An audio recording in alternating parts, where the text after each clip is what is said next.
नक्कीच 2 दिवसांनी त्यांच्या मूळ गावी जे ते एकनाथ शिंदे त्या ठिकाणी होते. म्हणजे तब्येत जी होती खालावली होती. त्याच्यानंतर आज ते ठाण्यामध्ये दाखल झालेत आणि या ठाण्यामध्ये ते दाखल झाल्यास दीपक केसरकर हे देखील त्यांना त्या ठिकाणी भेटण्यासाठी आले. पाहिलं जातं हेलिपॅडमधनं स्वतः त्यांचे पुत्र श्रीकांत शिंदे हे देखील हेलिपॅडमध्ये होते.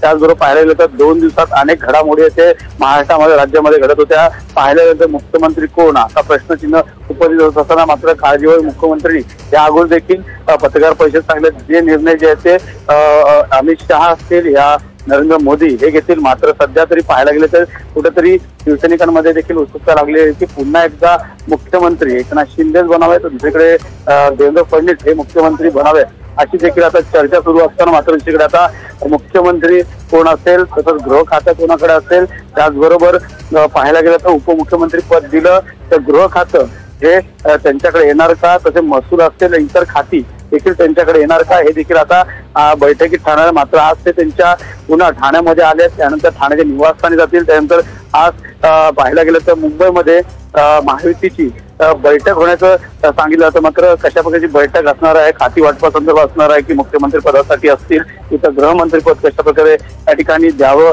हे देखील मागणी असणार आहे. त्यामुळे पहिली